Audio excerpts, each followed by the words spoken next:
Hi friends, welcome to my channel. Food is not just about eating and filling your tummy. It's much more. It's the taste and the memories associated with it. Sometimes a simple glass of water or juice when you're really tired and hungry can be more fulfilling and satisfying than a grand feast. As for me personally, nothing can match up to the chai that my grandmother makes or the chicken biryani that my mother cooks for me. It's not about perfection, but it's about the love, care, and affection that they show towards us when they cook that food for us. That extra spoon of sugar that my grandmother adds when she makes chai for me, it makes a big difference. It creates an impact. And those are memories that we carry and take forward. So today I have with me here my friend Viraj. He's basically from Mumbai and he's going to cook poha, which is a Marathi breakfast recipe. Let's see how it is.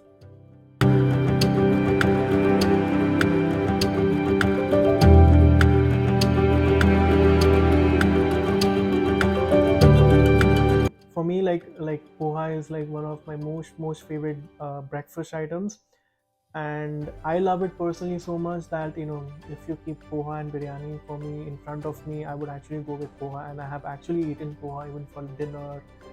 In my household in Mumbai, generally we have poha like every week once for breakfast for sure.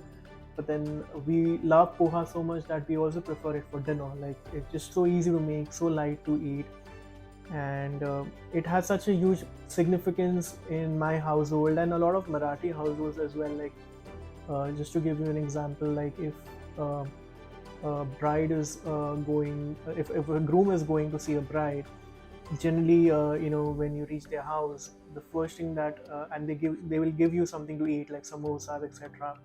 So it is expected that the bride cooks poha and masala tea. Like I have also made masala tea over here, which is of course a very good combination. But then this is also a very important in like thing. Like that's how, like, I'm not saying it's a decision making factor, but then this shows how important poha plays in the life of like a Marathi person. So this is my favorite.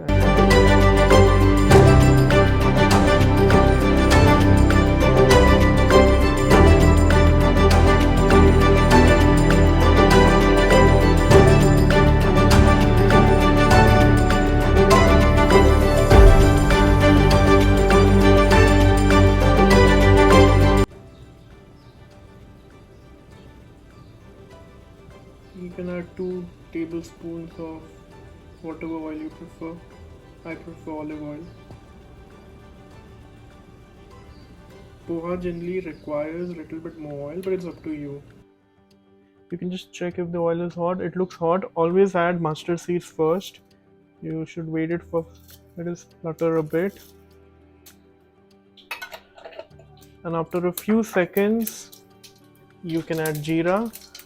So jeera and mustard seeds are like the main ingredients.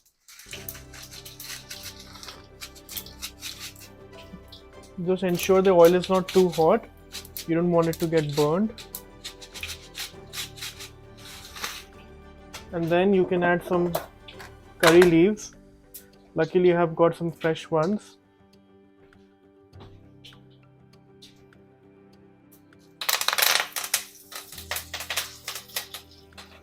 And then some green chilies.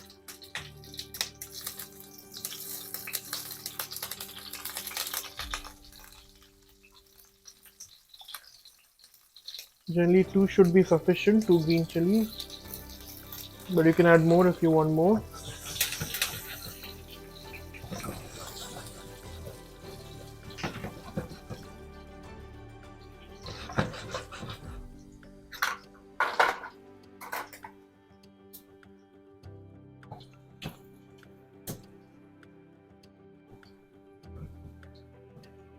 And then finally, I'm using chopped onions too, small chopped onions. I prefer having a lot of masala in my poha, so I like a lot of onions. So the more onions, the more tastier the poha gets.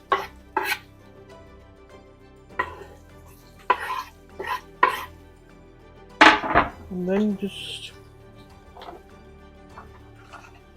a little bit of salt because it always helps the onions to cook faster.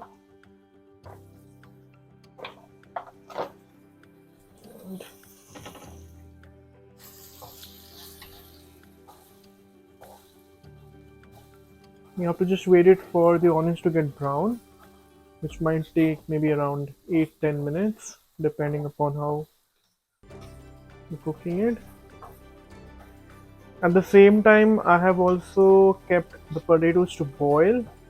Now this is like kanda batata poha I'm making, and like when I'm making poha, it's very essential to put onions and potatoes for me.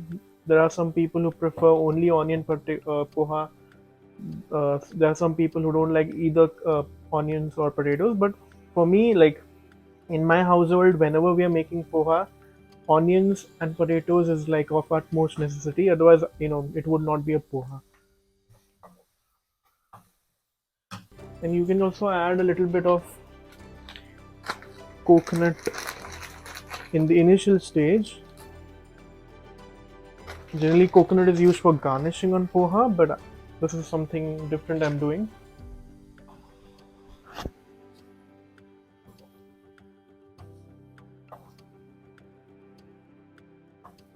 So you can just let it cook. So it's been like almost like I think 5-6 minutes. The onions are starting to brown a bit.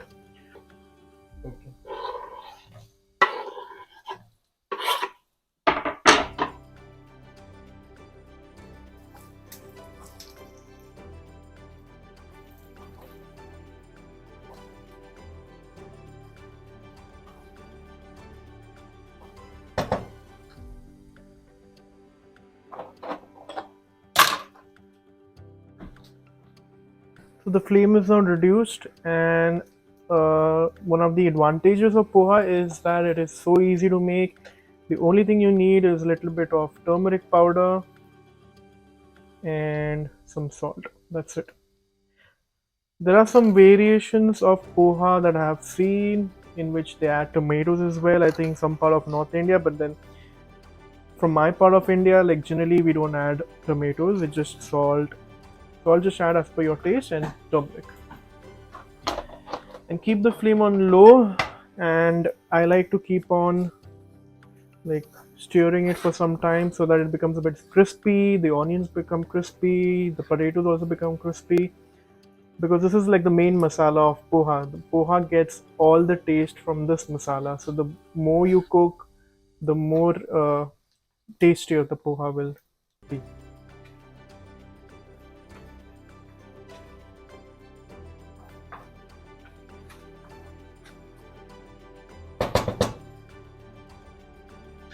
So for those who are from Mumbai, especially Maharashtrians, like I'm sure they know, like another one of the most popular dishes that we all love is yellow baratasi bhaji.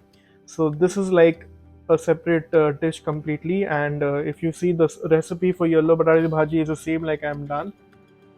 So one of the most popular options to eat this yellow baratasi bhaji is with puri and shrikhand, and trust me, like if you go to any part of Mumbai, any Maharashtrian household, they all love it. Puri bhaji shrikhand. So it's so simple, cooking sometimes can be so simple. Personally, I always thought it's so difficult. It's so challenging, but nowadays I have understood it's so simple. It might probably hardly take 20 minutes or 30 or 40 minutes of your day. So I'll just keep the flame to medium now. I personally, like I mentioned, like keeping this for some more time, the masala, because the better the masala taste, the overall taste of poha will be much better.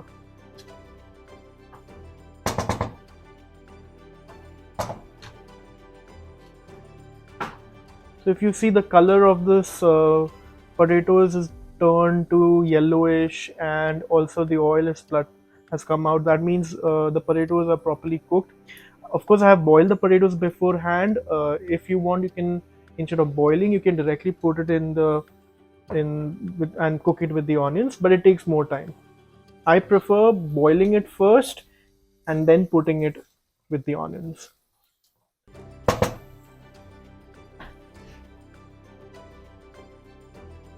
Now it's time to put the poha, and I had soaked it for like maybe 10 minutes.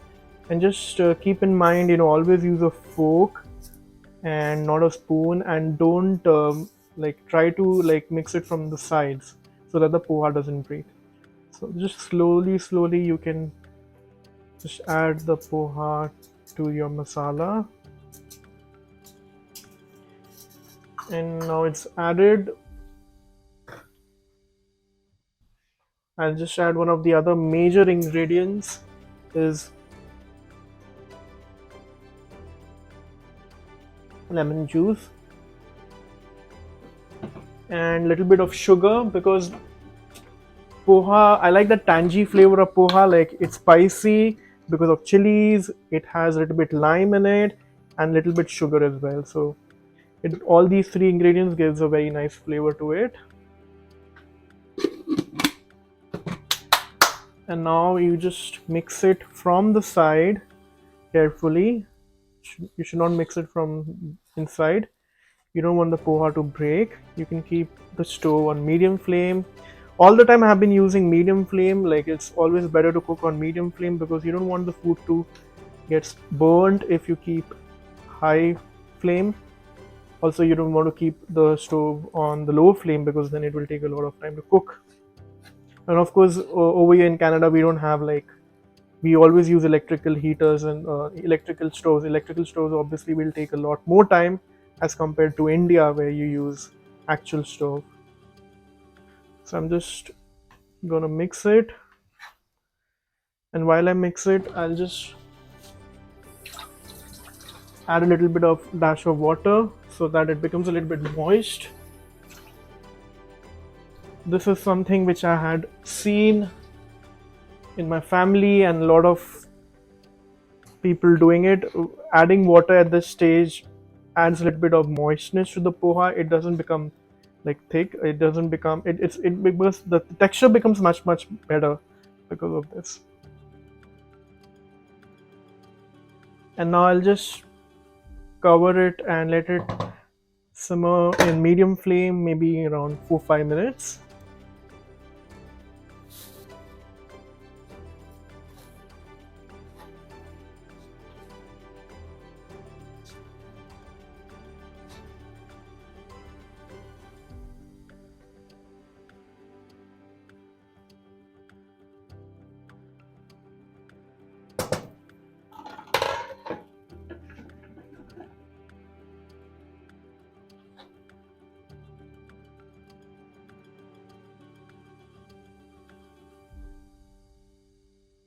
So now you can see it's not very dry, it's not very moist, it's not sticky as well.